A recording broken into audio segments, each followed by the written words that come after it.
आता इथे पाऊस पडत होता खूप. मी इथे वॉशिंग सेंटरवर आलो आहे. म्हणजे सकाळी 8:30ला चाललेलो.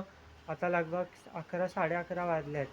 तर इथे तेव्हापासूनच पाऊस पडत होता. आता थोडा कमी आला आहे पाऊस.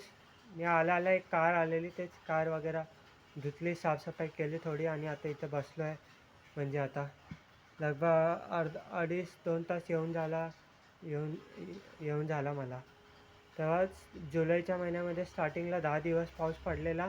त्यानंतर आज सकाळपासून तसा पाऊस पडला आहे. आज 20 जुलै आहे.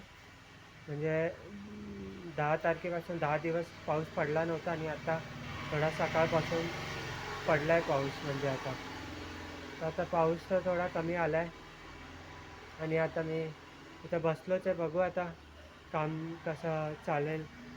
आता पाऊस पडतो आहे तर. आज सोमवार आहे तसा 20 जुलै. बाकी काल रविवार होता. काल मी मॅच बघितली इंडिया आणि इंग्लंडची. इंडिया 17-20 रनने काहीतरी हरली इंडिया. म्हणजे काय बोलू आता, रोहित शर्माने 100 रन बनवलेले, पण बटलरने बॅटिंग करताना लास्टला 13 बॉलमध्ये काहीतरी 40 रन बनवलेले. त्याच्यामुळे मग ते टोटल स्कोर जास्त झाला आहे. कारण की इंडियाने पण स्टार्टिंग चांगली खेळलेली. विराट कोहली, शुभमन गिल, रोहित शर्मा सगळ्यांनी चांगली बॅटिंग केली. पण नंतर जसं जॉर्ज बटलरने फिनिश करून गेला, लास्टला 40 रन मारले, तसं इंडियामध्ये कोणी केलं नाही. अक्षर पटेल वगैरे 0 या 1 रनवर आऊट झाले. आणि नंतर मग पुढे तर मग बॉलरच उरले. मग ते तर काय करू नाही शकले मग. आणि मग इंडिया बुरी तऱ्हेने हरली. म्हणजे आता हे तर होणारच होतं. आता इंडिया इंग्लंड सिरीजमध्ये फक्त एकच मॅच जिंकली आहे आणि इंग्लंड आणि आयर्लंड सिरीज दोन्ही टोटल केला तर मिळून एक मॅचच जिंकली आहे फक्त.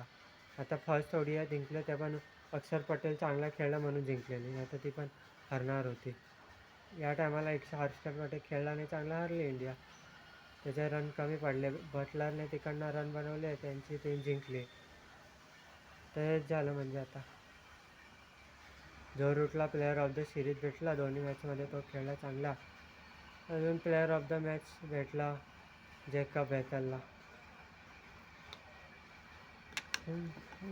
पहिले वर्ल्ड कप जिंकला, नंतर IPL झालं. IPLमध्ये मग इंडिया IPL झालं आणि त्यानंतर अफगाणिस्तानची टूर झाली, ते चांगली गेली. त्यानंतर इथं आयर्लंडबरोबर आले, आयर्लंडची सिरीज हरली. इंग्लंडबरोबर आले, इंग्लंडची T20 सिरीज हरली. इथं वन डे सिरीज हरली. वन डेमध्ये फक्त एकच मॅच जिंकले आणि T20 सिरीजमध्ये जिंकलेच नाही. एक मॅच पावसामुळे रद्द झाला. 4 मॅच झाले, ते हरले 4. थोडी घटिया परफॉर्मन्स होती इंडियाची. IPL नंतर फक्त अफगाणिस्तानबरोबरच चांगले खेळले. बाकी इंग्लंड आणि आयर्लंडबरोबर खूपच बुरी हालत झाली. आता पुढची सिरीज कोणाबरोबर आहे तर आयडिया नाही मला. बाकी एवढे सारे प्लेयर खेळवलं. वैभव सूर्यवंशीला खेळवलं, रोहित शर्माने 100 मारलं. एवढं काय होऊनसुद्धा शुभमन गिल खेळत होता. एवढं काय होऊनसुद्धा जिंकू नाही शकली इंडिया सिरीज. मेन म्हणजे सूर्यकुमार यादव T20मध्ये नव्हता. आणि वन डेचं तर काय म्हणू, आता किस्मतच खराब होती. लास्टला तर जॉस बटलरने रन मारले, ते महागात पडले. त्याच्यामुळे ट्रॉफी गेली हातातून इंडियाचा. आता मला खूप डिसअपॉइंटेड झालं मी. म्हणजे पहिली मॅच जिंकल्यानंतर लगातार 2 मॅच हरले आणि सिरीज पण हरली. एक मॅच जिंकायची होती, ते पण नाही जिंकू शकली इंडिया. आता पुढची सिरीज झिम्बाब्वे, काय माहिती कुठल्या तरी टीमवर आहे. ती तरी जिंकू दे आता. यार हीच मॅच जिंकणार होतं. दुसरी तर हरली, तिसरी मॅच जिंकणार होतं. ते बसलाचे रन महागात पडले आणि इंडियामध्ये कोण फिनिशर, कोण रन नाही बनवू शकला, ते पण महागात पडले इंडियाला.